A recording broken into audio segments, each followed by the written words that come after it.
Chapter 14. Possum. Feeling like a lamb being led to the slaughter, I enter the building where the superintendent is waiting. He's sitting at a square oak table, that mild smile on his long face. To my surprise, Morel's not alone. There's an Indian boy with him. He looks to be about my age, maybe 12 or 13, taller though, and a good bit skinnier. To my further surprise, he's someone I recognize, even though he's now in bib overalls and black sneakers rather than an army-style uniform and boots. I've noticed the scar on his sun-browned face. It's the boy who was 2 rows back from the front, the one who winked at me. Charles Aird, Superintendent Morel says, pointing his finger like a gun at the boy's chest. Then he points back at me. You will be in his class. He swings his mile-long finger back in the scarred boy's direction. Mr. Aird, this is Calvin Blackbird. You will show him about. Make certain he is properly prepared for tomorrow. Charles Aird replies with a nod of his head. Yes, sir, he says, clicking his heels together. Superintendent, sir, at your command, sir. His face is dead serious. Somehow, though, the way he said those few words was almost as funny as if he just cracked a joke. Superintendent Morel shakes his head.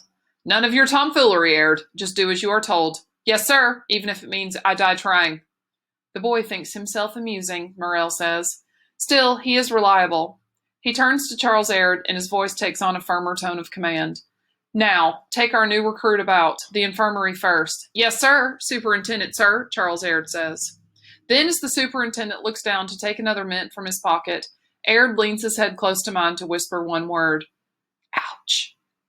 I look at my father. Go ahead, Cal, Pop says. It'll take me a bit to fill out the forms. I'll see you before I go. Before I go. Those 3 words hit like arrows shot into my chest, but I don't let it show. I just nod. I'm steered out the door by Charles Aird. Halfway down the steps, he turns and says something to me. I do not understand a word.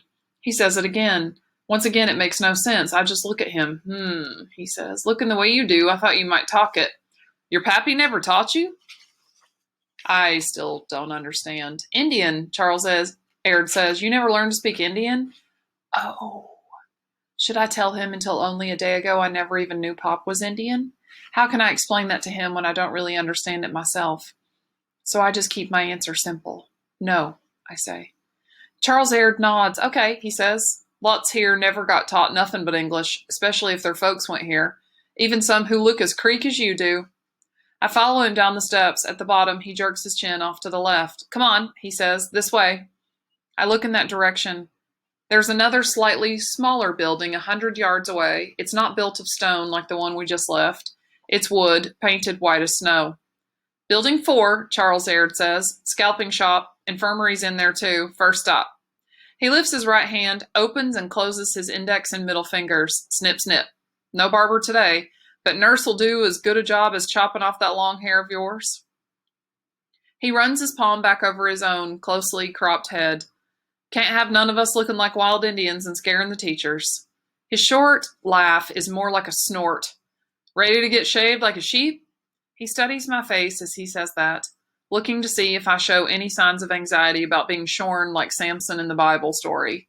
I knew this was going to happen, but now that time is almost here. That gut shot pain is back. However, I keep my face impassive and merely nod. Talkative, ain't you? Charles Aird says with a chuckle. He starts walking, me half a step behind. We don't go far before he looks back over his right shoulder. Cal, he says. That what your old man called you? I nod my head. Well, you might have heard my name back there as Charles Aird, right? I nod again. Okay, but that's not what any but the teachers call me. Possum. That's my moniker. Possum. He stops dead in his tracks, spins on his heel, and favors me with a grin so big it about splits his face. It does sort of look like a possum's wide, tooth-bearing smile. I almost laugh. Charles Possum, that is, raises an eyebrow, still waiting for a reaction. He doesn't get one from me. I just stand there looking down at the ground. Geez, Crow, he says, letting go of that grin. He starts walking again. I follow behind like a condemned man being led to the gallows. Cal, Possum says to himself. He presses his lips together and shakes his head. Nope, that don't sound right. Jaybird's more like it. Seeing as how jays are always squawking, just like you. He turns again to make a face at me. Man, can't get a word in edgewise with you around, can he, Jay? This time I can't keep a smile from curling up my lips. It's not just that it's funny in an ironic way, like giving a giant the nickname of Tiny. It's how he says it, the way he keeps changing the expression on his rubbery face. Plus, I've always, like Pop, had a special fondness for birds. Okay, Possum chuckles, so that face of yours ain't made of granite after all, even if I do have to keep up both ends of this conversation. My grandpa, Big Rabbit, he claimed the best way to get a man to talk was to say nothing. I reckon he would have liked you, Jay Bird, you being living proof. We've now reached Building 4. 4 good-sized elm trees grow up in front of it. There are only 8 steps here, nowhere near as steep as those of Building 1, but they're still long and wide enough to seat a small army. Doing things on a grand scale seems to be the rule at this place. Before it was closed down, the folks of the Kansas County, where Pop and I had our farm, were mighty proud of their 4-room school. It was so much larger than the 1-room schoolhouses in the adjoining counties.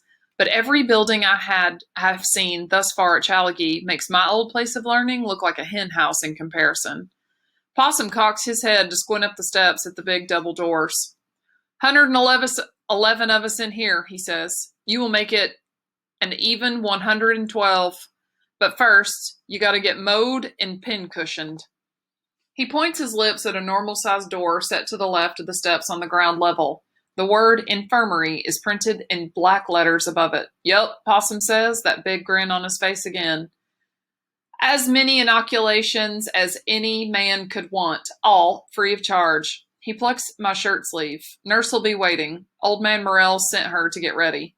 He gives me a gentle shove. Go right on in. I'll be waiting till she's done with you.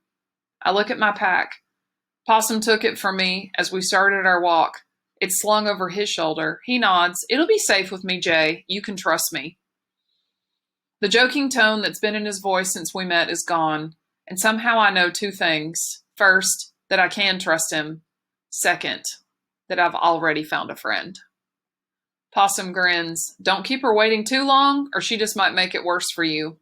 I grasp the door handle, turn it, and try to pull the door open. I pull harder, nothing happens. Possum reaches a hand past me to tap his index finger on the word written right in front of my face on the door. Push. Possum chuckles. Then he pats me on the shoulder. Won't be that bad, he says. Go on. I push the door open and step inside.